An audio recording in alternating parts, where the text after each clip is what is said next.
Salam teman-teman.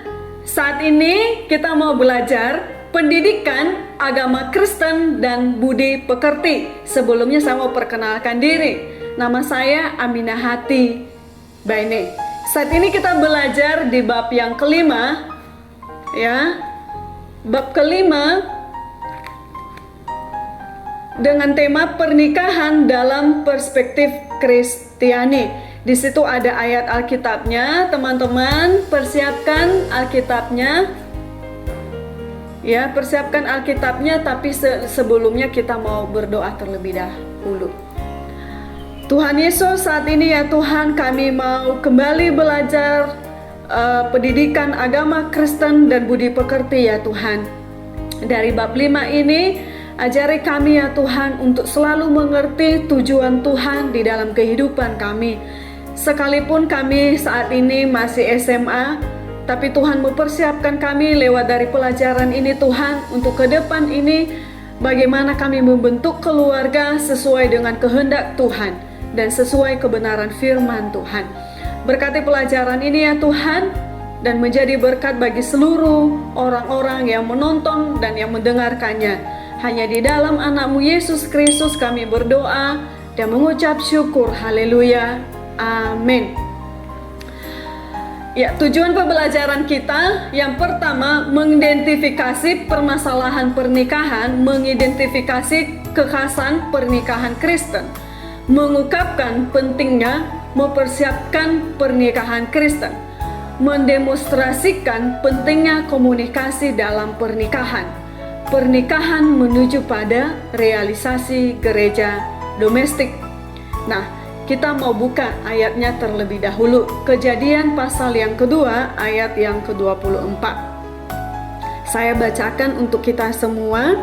Sebab itu, seorang laki-laki akan meninggalkan ayahnya dan ibunya dan bersatu dengan istrinya, sehingga keduanya menjadi satu daging. Terus ayatnya yang Efesus pasal 5 ayatnya yang ke-23, 22 sampai ayatnya yang ke-23. Ya, saya mau persiapkan dulu untuk bacakan bagi kita semua, yang berbunyi demikian. Hai istri, tunduklah kepada suamimu seperti kepada Tuhan. Karena suami adalah kepala istri, sama seperti Kristus adalah kepala jemaat.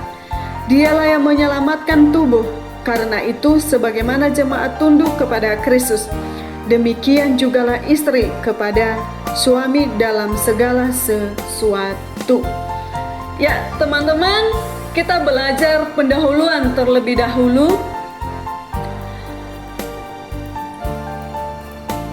Kita mau bernyanyi ya, sebelum kita mau melanjutkan pelajaran kita. Kita mau bernyanyi.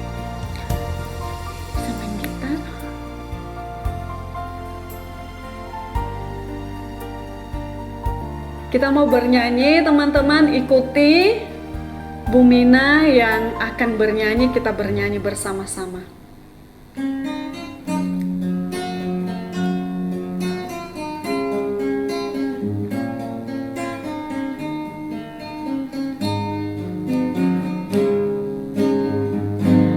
Andai kata ku berikan seluruh hartaku, tapi tanpa kasih cinta, hampa tak berguna. Ajarilah kami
cintamu, agar kami dekat padamu.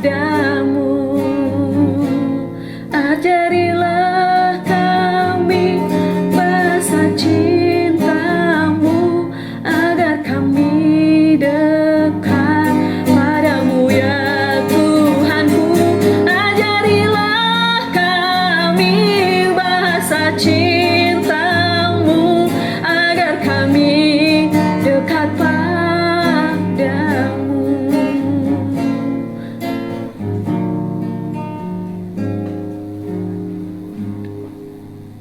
Ya, tadi nyanyian kita berkata bahwa ajari kami ya Tuhan untuk mengerti bahasa kasih-Mu. Bahasa kasih di sini bagaimana di dalam keluarga kita memiliki kasih satu dengan yang lain. Tidak dapat dipungkiri pesatnya perkembangan sosial dan perubahan nilai-nilai di sekitar kita dapat mempengaruhi kehidupan pernikahan dan keluarga. Memang ada beberapa perubahan yang positif, misalnya kesadaran akan hak-hak asasi manusia, yaitu HAM, martabat manusia, kesadaran etis, kesadaran terhadap ketidaksetaraan, ketidakadilan, kedudukan, serta peran laki-laki dan perempuan dan lain-lain. Tetapi dalam kenyataan juga kita jadi jumpai adanya nilai-nilai yang merendahkan martabat orang lain atau merendahkan martabat pernikahan itu sendiri. Misalnya, maraknya hubungan seksual sebelum pernikahan atau bebas seksual akan terjadi. Perselingkuhan juga terjadi, poligami juga terjadi, perceraian dan kekerasan yang terjadi di dalam rumah tangga, KDRT, ya. Terus oleh karena itu kita perlu menyadari adanya perubahan-perubahan, mengantisipasi hal-hal yang akan terjadi dan berusaha untuk mencegah berbagai permasalahan kehidupan pernikahan.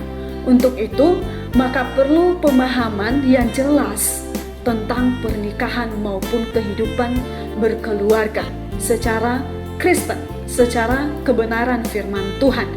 Mari kita diskusikan kelompok berikut ini. Jadi, teman-teman, kalian bisa membentuk kelompok sebanyak 3 atau 5 orang, bisa dengan sahabat kamu di rumah, bisa dengan pacar kamu juga bisa berdiskusi, ya. Bisa juga lewat dari orang tua di rumah, papa mama bisa diskusi dengan diskusi kata saat ini, yaitu diskusikanlah pernikahan para artis di media cetak dan elektronik. Menurut apakah mereka sudah sungguh-sungguh siap memasuki suatu pernikahan? Menurutmu, hal-hal apa yang perlu dipersiapkan oleh calon pasangan agar pernikahan mereka dapat lestari atau langgeng? Nah, di sini kalian bisa diskusi ya. Jadi, di sini diceritakan bahwa bagaimana para artis itu mereka langgeng di dalam pernikahan. Apa aja yang harus mereka persiapkan? Ya, menurut Bu Mina, kalau mereka mempersiapkan diri dengan baik, ya, mereka sudah siap secara mental mereka sudah siap dari segi ekonomi, mereka sudah siap untuk memahami pasangannya satu dengan yang lain, tidak egois, tidak mementingkan diri sendiri, maka pernikahan itu pasti akan langgeng. Tapi kalau mereka saling menyalahkan satu dengan yang lain, tidak menerima kekurangan pasangannya, maka ada yang namanya perceraian atau berpisah, sehingga pernikahan itu tidak langgeng. Ada banyak terjadi seperti para artis seperti itu. Nah, kita masuk di bagian yang ke-B, teman-teman. Uraian materi. Pentingnya persiapan pernikahan itu betul. Penting sekali pernikahan. Selaku orang muda, kita pun perlu memikirkan dan mempersiapkan suatu pernikahan yang baik dan memiliki kehidupan keluarga yang berkenan ke hadapan Tuhan. Meskipun pada saat ini kamu baru dalam tahapan mencari atau sedang berpacaran kepada orang lain dengan lawan jenis kamu secara sehat yang pasti ya. Hidup, menikah dan berkeluarga adalah salah satu pilihan bagi orang Kristen. Meskipun demikian, ada juga pilihan lain yang juga dapat dipertanggungjawabkan, yaitu hidup tidak menikah karena bermaksud untuk dapat lebih melayani Tuhan. Nah, ini istilah kayak selibat ya. Jadi dia memfokuskan diri untuk melayani Tuhan. Jadi dia tidak mau menikah, dia tidak mau mencari lawan jenis, tapi dia memiliki pasangan, yaitu Tuhan itu sendiri. Jadi dia mengkhususkan hidupnya, jiwanya, pikirannya, tubuhnya hanya untuk Tuhan Yesus. Tentunya kamu pernah melihat orang-orang yang memilih hidup yang seperti ini, betul kan? Dalam Alkitab kita juga dapat melihat kehidupan Tuhan Yesus dan Rasul Paulus yang hidupnya diabdikan untuk kepentingan kemuliaan Allah dan sesamanya. Dalam konteks seperti ini, hidup tidak menikah sesungguhnya suatu pilihan yang perlu kita hargai. Kemudian, mengapa persiapkan suatu pernikahan Kristen itu dianggap penting? Hal itu penting diketahui terutama bagi pasangan yang akan melangsungkan pernikahan. Di samping itu juga penting bagi gereja, supaya citra gereja sebagai keluarga Allah di mana para warganya terdiri dari keluarga saya mau ulangi dulu ya. Mengapa mempersiapkan suatu pernikahan Kristen itu dianggap penting? Ya, hal itu penting diketahui terutama bagi pasangan yang akan melangsungkan pernikahan.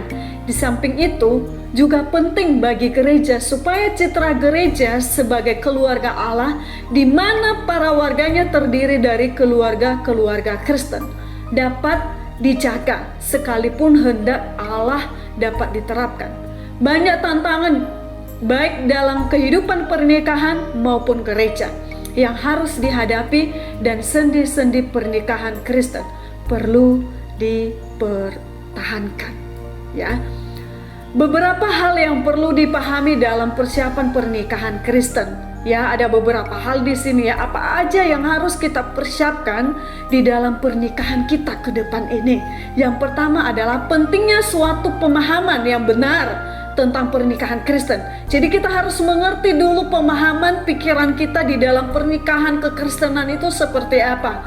Pemuda dan pemudi Kristen perlu sungguh-sungguh mengerti hakikat suatu pernikahan itu sendiri yang harus dipersiapkan oleh gereja.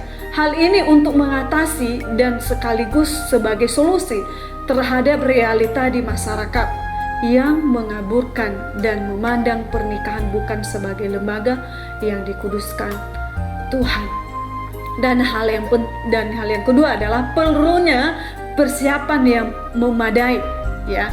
Pembinaan, persiapan suatu pernikahan Kristen ya adalah hal yang dibutuhkan oleh calon pasangan yang akan menikah agar mereka dapat mengalami suatu pernikahan yang bahagia dan tercapainya kesehatan di dalam Tuhan dan keselamatan di dalam Tuhan. Jadi ada bimbingan di dalam pranikah. Mereka dibimbing dulu, yaitu pendeta-pendeta gembalanya di gereja, bagaimana mereka mempersiapkan mental untuk memasuki pernikahan itu sendiri. Jadi ketika mereka membentuk keluarga, mereka tidak perlu kaget lagi karena sudah mereka menerima ajaran atau bimbingan pernikahan itu sendiri. Dan bagian yang kecil adalah secara teknis, persiapan pernikahan Kristen dapat dibagi menjadi dua bagian, yaitu persiapan jangka panjang dan persiapan jangka pendek. Yang pertama, persiapan jangka panjang ini adalah mencakup pemberian pemahaman sekaligus bekal ya, seperti bimbingan tadi bagi kehidupan keluarga Kristen. Biasanya hal ini kita disebut sebagai katesisasi pernikahan atau bimbingan pernikahan itu sendiri, di mana calon pasangan suami dan istri perlu mengenal dasar-dasar teologi di dalam dunia pernikahan ya. Dan keluarga Kristen memiliki etika dan juga ekonomi di dalam kehidupan keluarga, memahami pasangannya, peran seksualitas juga harus terpenuhi, dinamika relasi di dalam kehidupan keluarga, dan hal-hal yang lain yang dianggap penting. Waktu yang dialokasikan biasanya sekitar 6 bulan. Jadi mereka dibimbing dulu selama 6 bulan. Jadi mereka tadi diberikan dasar-dasar seperti yang kita jelaskan yang tadi. Yang kedua adalah persiapan yang jangka pendek, mencakup persiapan teknis, upacara dan perhelatan pernikahan. Seringkali juga dibicarakan upacara secara adat, ya. Biasanya pernikahan secara adat ini itu jangkanya pendek. Seperti menjodohkan, oh saya suka dengan itu, langsung lamar, langsung menikah, langsung diberkati di dalam gereja dan juga upacara pernikahan secara adat. Terus yang kedua, hakikat pernikahan Kristen. Pada dasarnya, tujuan hidup kita sebagai manusia adalah untuk mencapai suatu kebahagiaan dan kesejahteraan. Pada umumnya hal itu dicapai dengan memilih hidup berkeluarga yang tentu saja didahului oleh suatu pernikahan. Pernikahan pada hakikatnya adalah suatu persekutuan hidup antara laki-laki dan perempuan, karena mereka saling mencintai dan ingin membentuk suatu kehidupan bersama secara tetap, memiliki tujuan yang sama, yakni ingin saling membahagiakan dan memahami satu dengan yang lain. Kalau diperkenankan Tuhan memiliki keturunan. Pada setiap budaya perkawinan dianggap sesuatu yang sangat-sangat penting di dalam masyarakat. Sesungguhnya pernikahan bukanlah masalah dua orang saja yang menikah, namun juga menjadi masalah agama dan keluarga besar. Jadi bukan hanya untuk memikirkan saya mencintai kamu, saya suka sama kamu, ayo kita mau menikah. Jadi bukan hanya berbicara kedua belah pihak, tapi berbicara agama, gimana imannya, bagaimana pihak keluarganya. Kalau dua-duanya bisa setuju, maka pernikahan itu akan berlangsung dengan baik. Nah, kita mau mempelajari tujuan dan dasar suatu pernikahan Kristen antara lain. Bagian A, suatu pernikahan merupakan peraturan yang ditetapkan oleh Tuhan. Itu udah pasti. Pernikahan itu ketetapan Tuhan. Penciptaan manusia sebagaimana yang tertera di dalam Kejadian yang kita bacakan tadi, ayatnya yang kedua, pasal yang kedua ayatnya 24. Sebab itu seorang laki-laki akan meninggalkan ayahnya dan ibunya dan bersatu dengan istrinya, sehingga keduanya menjadi satu daging. Ini harga yang harus kita bayar, teman-teman. Kalau kita membentuk keluarga, kita meninggalkan orang tua kita yang tercinta dan bersatu dengan keluarga yang baru yang Tuhan tetapkan bagi kita. Dan bagian yang ke-B adalah cinta kasih Tuhan Yesus Kristus menjadi dasar pernikahan Kristen. Jadi kalau pernikahan bukan karena dasar cinta Tuhan Yesus, pernikahan Kristen di luar daripada pemberkatan nikah, itu bukan lagi cinta kasih, tapi adalah cinta kasih asmara satu dengan yang lain. Betul nggak? Nah, yang menjadi dasar dari kehidupan pernikahan dan keluarga adalah cinta kasih Tuhan Yesus Kristus kepada gerejanya. Suami dan istri dipanggil untuk saling mencintai secara timbal balik, secara total dan menyeluruh, serta kemauan dan saling memberi dan menerima satu dengan yang lain. Ada timbal balik untuk saling mengasihi, teman-teman. Bukan hanya perempuan mengasihi laki-laki doang, laki-lakinya dia nggak mencintai istrinya. Itu tidak boleh. Di dalam Alkitab kita harus saling timbal balik mencintai seperti Tuhan. Tuhan mencintai kita, tapi kita nggak mencintai dia. Sedih hendak begitu pula dengan kehidupan keluarga. Ada timbal balik. Di bagian yang ke-B, dalam pernikahan dengan perspektif Kristen, nikah dipandang sebagai suatu peraturan monogami.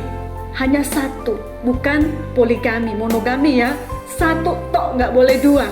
Karena monogami merupakan suatu refleksi dari kasih agape.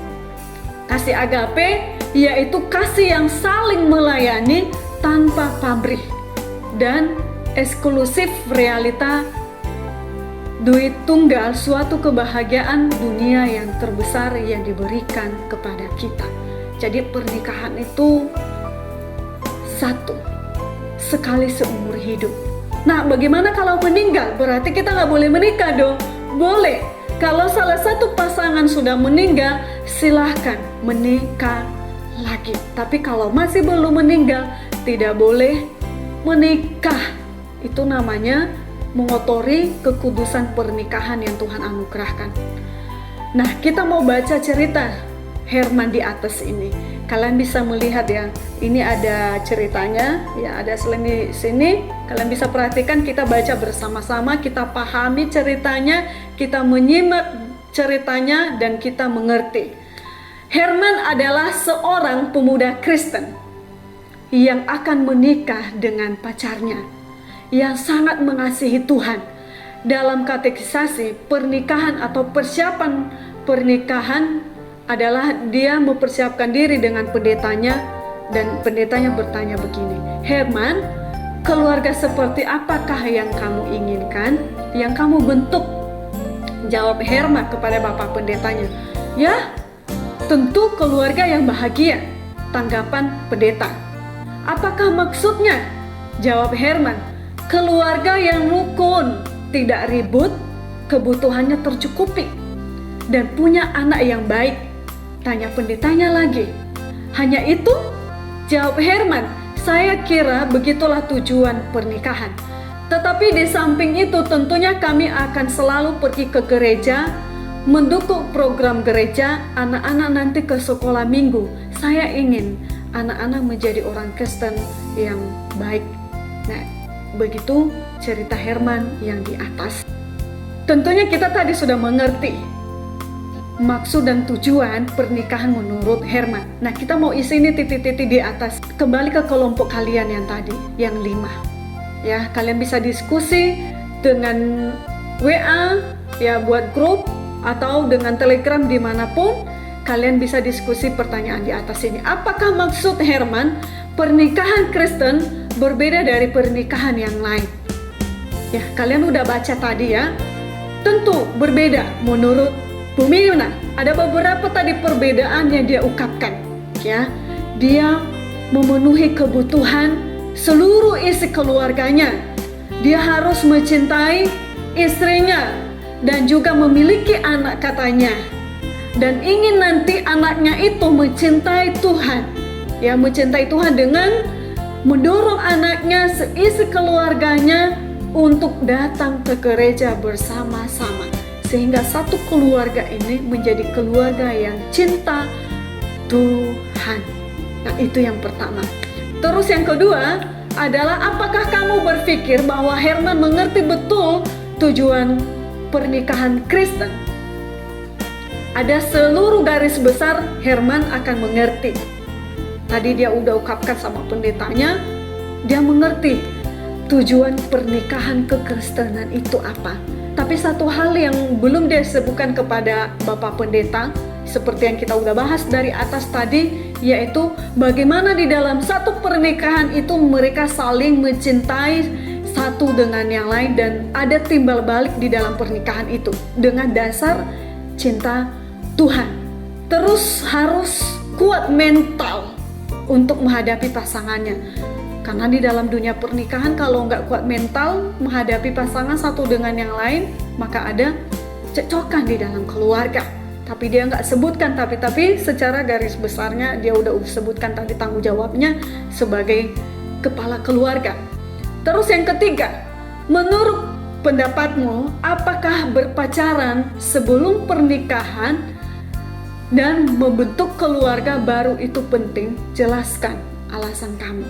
Ya, menurut pendapatmu, apakah berpacaran sebelum pernikahan dan membentuk keluarga baru itu penting? Nah, dulu pacaran baru membentuk keluarga. Menurut kalian seperti apa? Kalian diskusikan kembali. Tapi menurut Bu Mina itu penting. Kenapa penting untuk pacaran? Di dalam tanda kutip loh ya. Pacaran di sini kita harus pacaran yang sehat. Pacaran yang sehat selalu kamu bawakan pasangan kamu, pacar kamu berdoa. Dorong pasangan kamu, pacar kamu datang ke gereja. Dorong mereka untuk saling mencintai Tuhan. Sehingga di dalam hubungan berpacaran, ketika masuk dalam dunia pernikahan, mereka sudah saling memahami. Jadi pacaran itu tujuannya untuk mengerti pasanganmu sebelum masuk dalam dunia pernikahan. Jadi kamu, oh begini sifatnya, oh begini tabiatnya, oh begini yang dia mau. Nah, itu tujuan di dalam pernikahan. Kamu pelajari dulu sifatnya, pahami dulu gerak-geriknya, pahami dulu kesukaannya, pahami dulu apa yang dia mau, ya. Maka kamu baru masuk dalam dunia pernikahan. Itu penting pacaran terlebih dahulu. Tapi pacaran yang sehat ya, tidak boleh pacaran yang ada embel-embelnya. Karena pacaran itu menuju dalam dunia pernikahan. Bagian yang ketiga teman-teman yang kita pelajari, yaitu kasih dalam keluarga, adalah gambaran cinta kasih Tuhan. Pernahkah kamu memperhatikan pasangan suami istri di jemaat? Bagaimana pendapat kamu tentang pasangan-pasangan suami istri tersebut? Seringkali kita menemukan di jemaat kita beberapa pasangan yang meskipun usia pernikahannya sudah cukup lama, namun relasi mereka sangat akrab dan mesra meskipun usia mereka sudah tua, sudah usia lanjut. Namun mereka masih tetap menunjukkan teladan pernikahan Kristen yang baik. Mereka menunjukkan bagaimana mereka dapat saling membantu, sabar menunggu, peduli satu terhadap yang lain, bergembira bersama, dan saling mendukung dalam pelayanan. Pasangan-pasangan tersebut ternyata dalam realita mempunyai dampak yang besar di jemaat. Banyak pasangan dan keluarga yang menghargai kehadiran mereka, sekalipun mereka menjadi contoh bagi pasangan suami istri yang diberkati dan menjadi berkat di jemaat. Demikian pula pernikahan dan keluarga yang dijiwai dan dihidupi oleh cinta kasih akan memancar keluar menjadi kesaksian yang menarik dan sebagai suatu pewartaan hidup kepada orang lain, atau menjadi saksi bagi orang lain, menjadi berkat bagi orang lain. Tuhan menciptakan manusia menurut citranya. Ia memanggil manusia untuk saling mengasihi sekaligus untuk mengasihi Allah. Itulah hakikat cinta kasih. Tuhan memberikan kodrat manusiawi kepada laki-laki dan perempuan dan memanggilnya untuk saling mengasihi dan bertanggung jawab dalam hidup dan persekutuan. Satu-satunya lingkungan yang memungkinkan menyerahkan diri dalam arti sepenuhnya ialah pernikahan. Jadi dia menyerahkan seluruh hidupnya di dalam dunia pernikahan. Di dalam istilahnya dia tidak membagi cinta kasihnya dengan perempuan lain atau dengan laki-laki lain. Jadi dia secara totalitas pikirannya hanya untuk pasangannya. Di mana di situ ada perjanjian cinta kasih antara suami istri yang dipilih secara sadar. Pernikahan Kristen merupakan pernikahan yang eksklusif dan unik untuk hidup dalam kesetiaan sepenuhnya antara laki-laki dan perempuan sesuai dengan rencana Allah Sang Pencipta. Keluarga Kristen sungguh-sungguh menerima dan menjadi pewarta kabar gembira bagi orang lain. Hal itu dapat dimulai sejak saat persiapan pernikahan sebagai suatu perjalanan iman kita di hadapan Tuhan. Suatu kesempatan dan peluang di mana para calon pengantin semakin memperdalam imannya dan dengan bebas menerima panggilan Kristus untuk mengikutinya dalam kehidupan keluarganya. Melalui peristiwa hidup sehari-hari, baik suka maupun duka, baik untuk maupun malang, sehat dan sakit, Allah mendatangi mereka untuk menyatakan dan menyampaikan suatu tawaran dan undangan agar mengambil bagian dalam cinta kasih Kristus itu. Oleh karena itu, keluarga Kristen dipanggil untuk menjadi suatu komunitas yang mewartakan kabar Injil Yesus Kristus. Keluarga Kristen seharusnya menjadi tempat di mana Injil ditaburkan dan selanjutnya diwartakan keluar. Dengan demikian, setiap anggota keluarga Kristen, baik bapak, ibu maupun anak-anak menjadi penerima sekaligus menjadi pewarta Injil. Dengan demikian, para orang tua tidak hanya mewartakan Injil kepada anak-anaknya, namun juga seharusnya terbuka untuk menerima Injil dari mereka. Di bagian yang keempat, pentingnya komunitas dalam pernikahan dan keluarga. Sesungguhnya, setiap orang yang akan memasuki suatu pernikahan tentu mempunyai keinginan untuk hidup, untuk hidup bahagia kepada pasangannya dan saling mencintai. Mereka dapat memiliki relasi yang dekat dan akrab dengan pasangannya. Keinginan tersebut sesungguhnya memang indah, namun untuk mencapainya tidaklah mudah. Dalam kenyataannya banyak keluarga yang mengalami kegagalan dan kekecewaan untuk mewujudkan keinginan tersebut. Di sekitar kita dapat dijumpai banyak pernikahan mengalami masalah serius dan berakhir dengan perceraian. Mengapa hal itu dapat terjadi? Salah satu alasan utamanya adalah karena suami istri tidak ada komunikasi dengan baik. Oleh karena itu, siapapun yang akan memasuki pernikahan Kristen seharusnya mendapat pembekalan dan dipersiapkan berkaitan dengan komunikasi.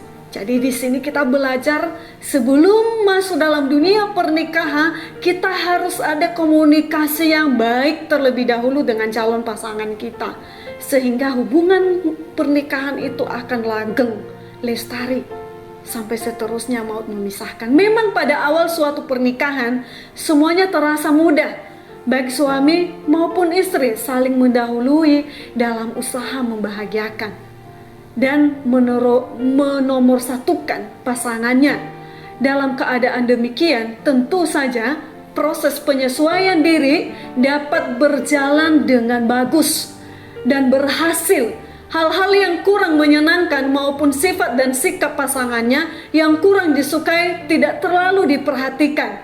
Ya, di sini janganlah terlalu diambil hati, janganlah terlalu diperhatikan dengan tingkah laku suami istri, tapi perbaikilah hal-hal yang tidak baik itu menjadi hal yang baik. Relasi dan komunikasi antar mereka masih dekat dan akrab karena ada komunikasi dari hati ke hati yang disertai oleh cinta kasih yang hangat. Meskipun demikian, keadaan tersebut ternyata seringkali tidak berlangsung lama. Pada beberapa kasus dalam rumah tangga, begitu mereka dianugerahi seorang anak dari Tuhan, perhatian kepada pasangan mulai berbagi, menipis. Sang ibu sibuk merawat anak dan rumah tangga, sedangkan sang bapak tanggung jawabnya mulai bertambah banyak pastinya. Ia harus bekerja keras untuk memenuhi kebutuhan keluarga. Tidak disadari lama-kelamaan relasi mereka mulai renggang dan komunikasi mereka mulai ada masalah.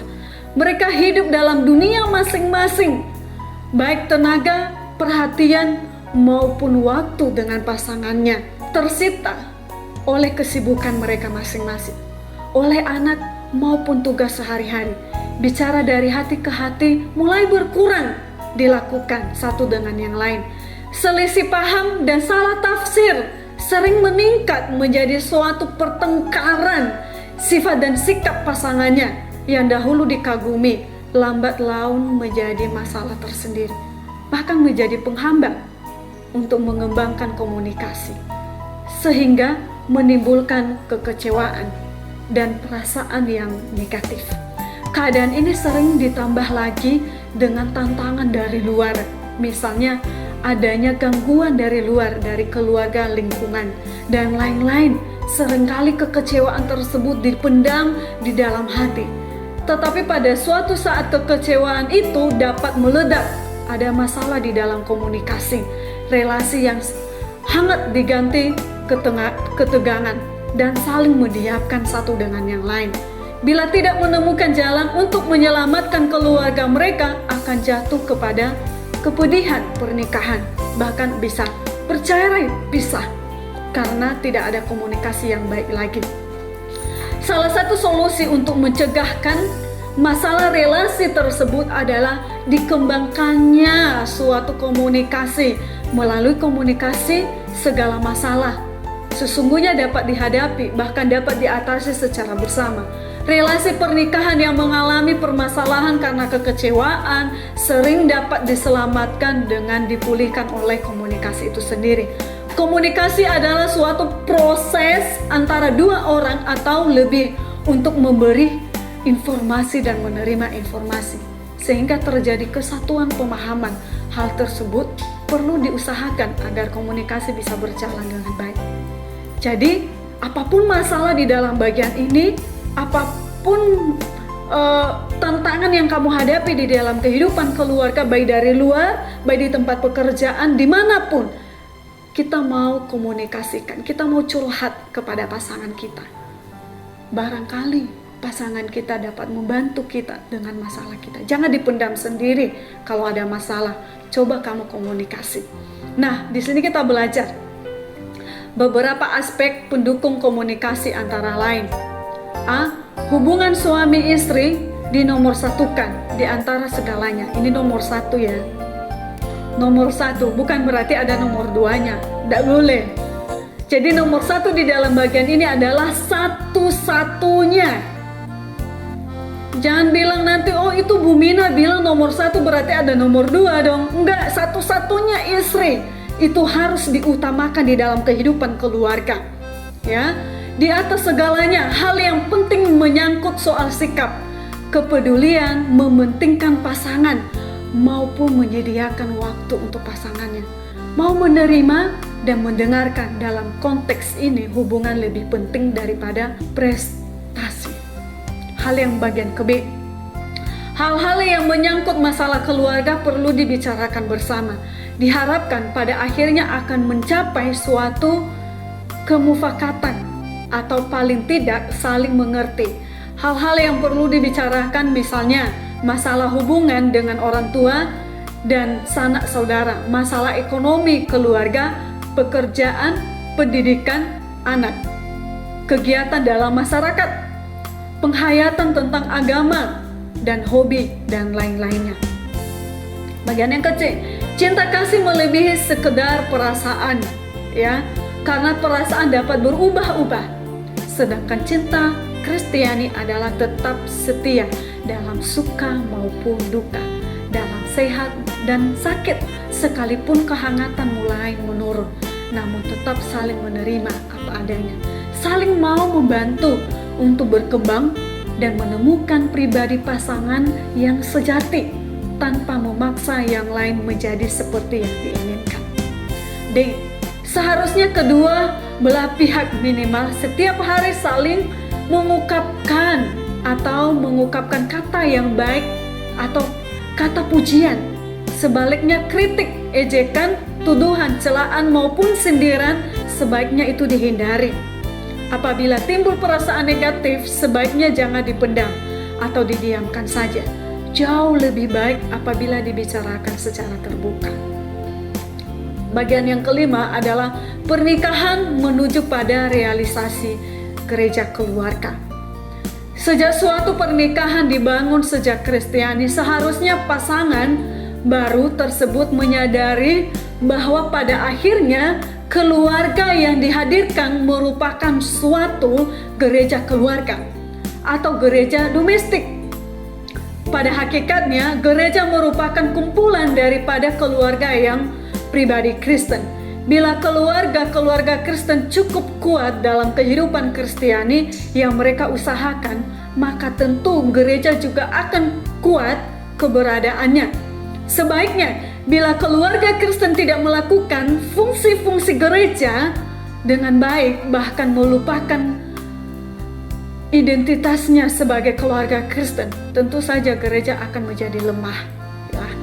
Pasangan yang baru saja menikah secara Kristiani perlu menyadari pentingnya kedudukan keluarga sebagai gereja rumah tangga, di mana keluarga juga dapat menjadi tempat ibadah para anggotanya dengan relasi yang sangat akrab.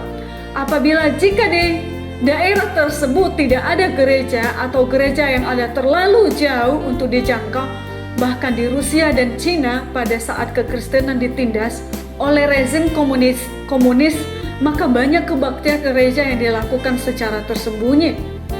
Pada saat itu keluarga yang berfungsi sebagai gereja domestik sangat berperan dan efektif, bahkan menjadi berkat bagi lingkungannya. Jadi keluarga itu merupakan tempat gereja untuk mereka beribadah, untuk mereka belajar kebenaran firman Tuhan, untuk mereka memiliki hubungan komunikasi yang baik bagi Tuhan. Jadi rumah tangga itu gereja, bukan hanya untuk pergi ke gereja, pribadi kita juga gereja, keluarga kita juga gereja.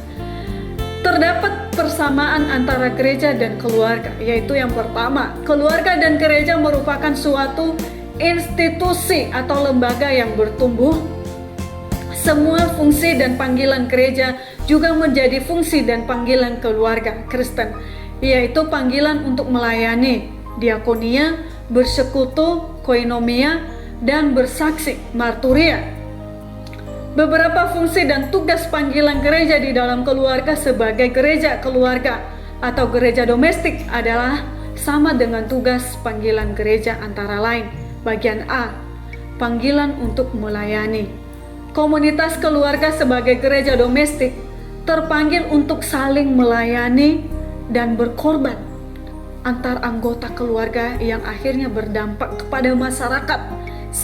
Semangat melayani ini menuntut adanya keterbukaan, saling menerima, saling perhatian, sabar, dan pengampunan juga harus terjadi dalam kehidupan keluarga. Keluarga merupakan sekolah pertama untuk mengajarkan nilai-nilai pelayanan yang menjadi prinsip keberadaan serta perkembangan gereja dan masyarakat. Keluarga menjadi tempat yang paling efektif untuk memanusiakan manusia, secara khusus menjaga dan mewariskan nilai-nilai etis. Salah satu contoh praktis dapat dibaca di dalam 1 Petrus pasal 4 ayat yang ke-9 sampai 10 yang berisi ajakan untuk melayani satu sama lain berdasar karunia yang dimiliki masing-masing. Kalian bisa baca sendiri nanti ya 1 Petrus itu. Yang penting garis besar di dalam 1 Petrus pasal 4 ini kita saling melayani, saling memahami sesuai dengan bakat karunia yang Tuhan berikan bagi kita. Ya, kamu diberikan karunia misalnya untuk dapat mengerjakan matematika, ya kamu punya karunia untuk membantu isi keluargamu, adikmu, kamu untuk bisa menolong dia mengerjakan matematika yang dia nggak bisa. Jadi punya bakat masing-masing. Bakat kita itu harus menjadi berkat bagi orang lain, termasuk isi keluarga kita. Bagian yang ke-B, panggilan untuk bersekutu. Keluarga Kristen pada dasarnya merupakan persekutuan antar pribadi. Oleh karena itu, keluarga adalah sekolah hidup bersama dan utama. Keluarga Kristen seharusnya menjadi contoh dan stimulus bagi pengembangan relasi, bahkan persekutuan yang lebih luas. Hal ini ditandai dengan adanya dialog, penghargaan, persekutuan bersama, kebaktian bersama, dan doa bersama dalam 1 Timotius pasal 4 ayatnya ke-7b sampai 8, berisi nasihat untuk melatih diri dalam beribadah yang akan berguna dan menyentuh berbagai aspek kehidupan. Keluarga Kristen seharusnya menjadi sekolah persekutuan dan doa bersama yang sejati untuk berjumpa dengan Yesus Kristus. Bukan hanya sekedar untuk memohon dan mengadu, tapi terutama untuk mendengarkan dan merenungkan firman Tuhan, memuji, menyembah, serta bersyukur sama Tuhan.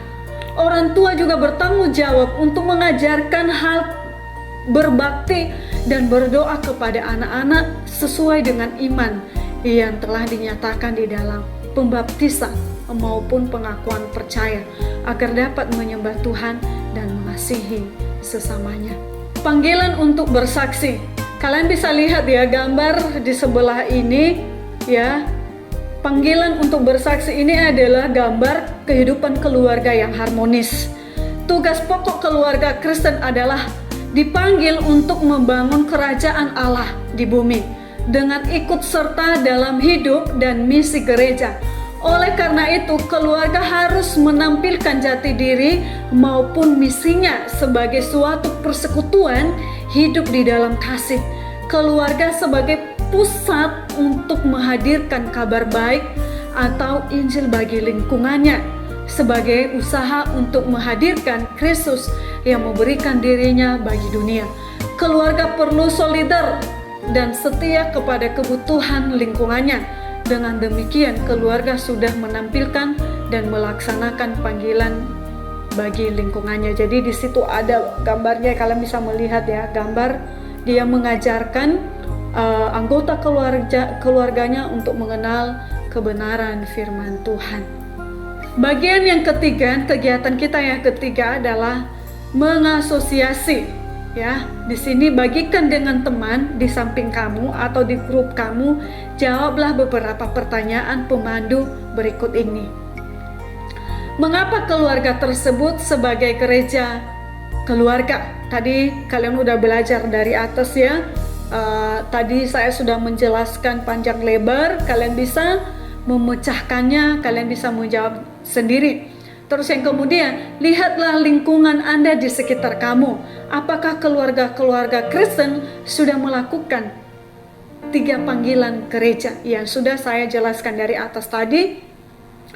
Dan yang ketiga adalah, menurutmu bagaimana cara yang baik agar keluarga Kristen dapat meningkatkan identitasnya sebagai gereja keluarga? Ya, ini kalian bisa isi sendiri ya. Menurut kamu itu bagaimana mereka menampilkan sebagai keluarga Kristen di dalam gereja? Tadi saya sudah jelaskan juga bahwa keluarga itu bukan hanya untuk membentuk keluarga doang, tapi keluarga itu merupakan gereja bagi kita. Dan penutup, kita punya ayat emas ini supaya kita ingat terus kalau kita mau membentuk keluarga. Kita baca bersama-sama. Bacalah ayat ini. Selanjutnya bagikan pendapatmu kepada teman di sampingmu, kemudian simpulkan penemuanmu berdua dengan ayat yang di atas, maknanya apa, tujuannya apa. Kejadian pasal 2 ayat 24. Sebab itu seorang laki-laki meninggalkan ayah dan ibunya dan bersatu dengan istrinya sehingga keduanya menjadi satu daging. Ya. Terus kita mau berdoa. Kita sudah mengakhiri pujian kita sudah mengakhiri pelajaran kita, dan kiranya pelajaran kita hari ini bisa bermanfaat untuk teman-teman semua dan menjadi berkat juga bagi orang-orang yang mendengarkan dan bisa mempersiapkan diri untuk mempersiapkan pernikahan ke depannya. Kita mau berdoa. Tuhan Yesus yang bertahta dalam kerajaan sorga, terima kasih ya Tuhan untuk pelajaran agama yang kami pelajari hari ini ya Tuhan, di mana kami boleh mempelajari bagaimana cara membentuk keluarga sesuai iman kami sebagai orang Kristen, sebagai anak-anak Tuhan. Dan biarlah apa yang kami persiapkan saat ini ya Tuhan menjadi bekal kami ke depannya, dan menjadi anak-anak Tuhan yang siap mental untuk membentuk keluarga nantinya ya Tuhan. Sekalipun kami saat ini, kami masih belum masuk ke usia untuk memasuki dunia pernikahan, tapi kami percaya ya Tuhan, suatu saat Tuhan pasti akan memberikan kami karunia untuk membentuk keluarga. Berikan kami hati yang selalu taat di dalam kebenaran firman-Mu dan tidak akan melupakan isi kebenaran firman-Mu ya Tuhan. Hanya di dalam anak-Mu Yesus Kristus kami berdoa dan mengucap syukur, haleluya, amin. Thank you teman-teman, sampai jumpa kembali, shalom.